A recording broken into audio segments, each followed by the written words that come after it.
जय श्रीमान नारायण गुरु जी। हमें दो तीन सवाल करना है गुरु जी, थोड़ा मेरे को समझा देना। शुरू करो सवाल।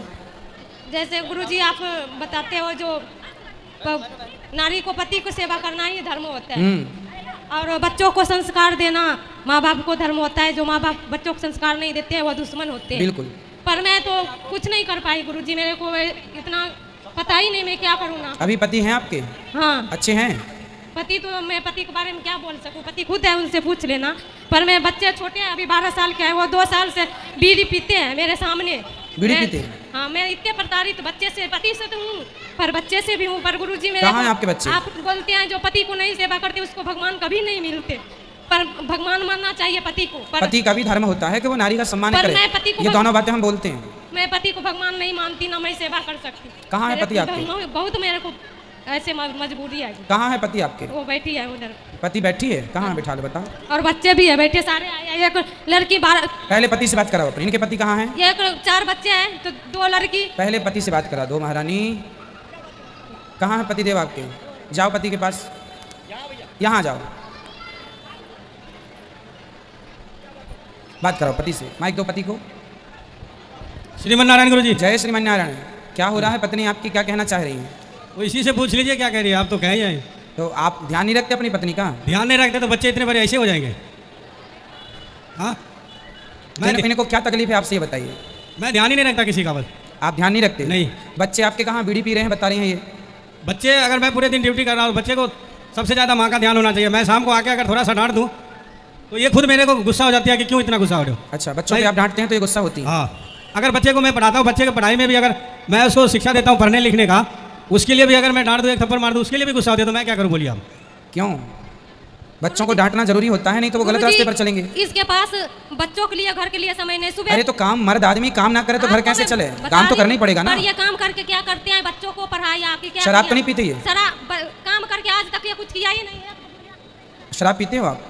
बात कराओ। एक लड़की मेरे 17 साल की है, एक 15 साल की, एक लड़का 13 और एक 9 साल की, 4 आए हैं। 3 माँ बेटी। मैं काम करती हूँ घर में, झाड़ू। आप क्या करती हैं? मैं झाड़ू पोछा करती हूँ, बर्तन धुल के और समय गुजारना। बच्चों को, दोनों लड़की को साथ में काम करवाती हूँ। बात कराइए पति। अगर हमारे पति सारे व्यवस्थित रखे, मैं बच्चे सुबह जाती हूँ, शाम को आती हूँ, बीच में बच्चे जो मर्जी। झाड़ू पोछा करने दूसरों के यहाँ जाते हैं? हाँ जी। बात कराइए पति से। तो ये ख्याल रखे मैं किस लिए काम करूँ गुरुजी? बात कराओ, बात कराओ। आप बोलते हैं पति की सेवा करो, मैं आप जो रास्ता बताओगे मैं वही करूँगी। हमको अभी बता रहे हैं रास्ता, पहले बात तो कराओ। मेरे को भगवान मिलना है बस, और किसी से नहीं। अच्छा देखो, आपकी पत्नी समझदार है, बच्चे बड़े हैं, 17 साल की आपकी बेटी है। अब आपको शराब पीना शोभा देता है? देखिए, जहाँ पत्नी की गलती है वहाँ पत्नी अपनी गलती सुधारे, जहाँ आपकी गलती है वहाँ आप अपनी गलती सुधारें। शराब पीना तो किसी के लिए ठीक नहीं है, ना आपके लिए ना आने वाले आपके बच्चों के लिए। बच्चे भी गलत रास्ते पर जाएंगे। इसके बाप शराब पीता है तो बेटा भी उसी रास्ते पर। पूरा भविष्य बिगड़ जाएगा बच्चों का। आप लोगों की आज जरा सी नोक झोंक के कारण, जरा सी लापरवाही के कारण पूरा भविष्य बच्चों का खतरे में चला जाएगा। तो आप समझदार हैं, माना कि आप व्यस्त हैं अपने काम में, पैसा कमाइए खूब, पर शराब नहीं, उसका सदुपयोग करिए। बच्चों को अच्छे स्कूल में पढ़ाइए, अपने लिए घर बनाइए, अपनी ज़रूरतें पूरी कर लीजिए और पति पत्नी मिल के रहो। 17 साल की आपकी बेटी है तो मुझे लग रहा है कि आप लोगों की शादी को 20 साल तो हो गए होंगे लगभग। हाँ जी, 21 साल हो गया। 21 साल, हाँ, तो लगभग 20-21 साल की शादी है आपकी। अब निभाओ इसे। और शराब पीना अच्छा नहीं है। आपको क्या लगता है, शराब पीना अच्छा है? शराब पीना तो गुरु जी अच्छा नहीं है। तो आप रोज़ पीते हैं कि कभी कभी? मैं ऐसे इसको कहता हूँ कि मैं शराब छोड़ दूंगा, पर ये 2 दिन 4 दिन ठीक रहे, उसके बाद फिर ऐसे लड़ाई कर लेते हैं कि मतलब ये होता है कि या तो आत्महत्या कर लो, तो आत्महत्या नहीं करता हूँ, फिर मैं शराब में डूब जाता हूँ। चलो, मैं भी आपकी पत्नी को अच्छे से समझाऊंगा, पहले आप समझो। आप मुझे ये वचन दो कि आप शराब नहीं पिएंगे अपने बच्चों के लिए। मैं जब आया था उस दिन मैं आपसे ज्ञान ले लिया, मैं छोड़ दिया सब कुछ। अच्छा, छोड़ दिए? हाँ जी। शराब और मांस दोनों? सारे को छोड़ दिया। मैं तो मांस ऐसे 4-5 महीने से खाया नहीं था। ठीक है। पर उस दिन आके मैंने आपसे ज्ञान भी ले लिया, पोथी पाठ बैठाए थे हम लोग। अच्छा, तो आप शराब नहीं पिएंगे ना? नहीं। मेरा विश्वास नहीं तोड़ेंगे? नहीं जी। तालियां बजाइए इनके लिए। और आप जो पैसा कमाएंगे उसका आपको सदुपयोग करना है, पैसे का कभी दुरुपयोग नहीं करना चाहिए। ठीक है। अब आपकी पत्नी से बात कराओ।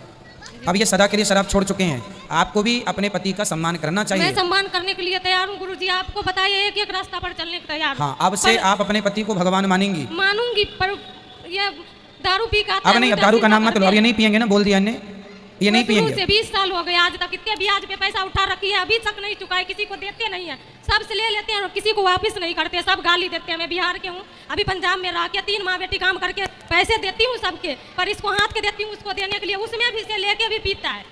और खुद के कमाई को कोई पता नहीं लगने देता। यहाँ आने के टाइम 16-17 देखिए तो गलत है, आपकी पत्नी दूसरों के घर बर्तन मैंने झाड़ू बोला- करके जो कमाती हैं आप उसका भी पी जाते हैं। मैंने बोला अब नहीं गुरुजी, पियेंगे ये। मैंने बोला गुरुजी आप इतने दिन जो किया कोई बात नहीं, आप दोनों मिलके जो ब्याज पे लिया उसको चुका दो। कितना पैसा लिया है कर्जे में? बहुत, किसी को 2000 4000 तो 20-20 हजार बना दिया है ब्याज, ओहो। 25,000 15,000, किसी से 2000 लिया है तो 10,000, ऐसे मेरे को पागल की तरह मैं हो गया। इसलिए मैं इसको, मेरे को ये सामने आ जाता है तो मेरे को ऐसे लगती है कौन आ गया, मैं देखना भी नहीं। कोई बात नहीं। अब बेटा देखो ये बात कराना और जरा वो मेरी। लड़का भी पीने लगा बीड़ी। अभी मैं उसको और समझाऊंगा, लड़का- पहले पति को बात कराओ। देखो किसी से पैसे उधार का घी नहीं पीना चाहिए बेटा, जितना चादर है उतना पाओ, कभी कर्जा नहीं लेना चाहिए। और देखो कर्जा आपने 2000 लिया, 2 का 20 हो गया, ऐसा कर्जा क्या, ये कौन सी समझदारी है? जितना हमारे हम नमक रोटी खा लें वो अच्छा है, पर कर्जा का ना, ठीक है? ठीक है जी। पूरा भविष्य खतरे में चला जाएगा। आपकी पत्नी समझदार है क्योंकि वो बर्तन झाड़ू करके आपको पैसा देती है। जो कर्जा आप लेते हैं वो कर्जा आपकी पत्नी मेहनत करके चुकाती है। अब आपकी बेटी भी बताओ, जिस बेटी को पढ़ लिख के बड़े बड़े पदों में जाना चाहिए वो दूसरों के घर में बर्तन पहुंचा करेगी तो कैसे भारत का भविष्य अच्छा होगा? ठीक है।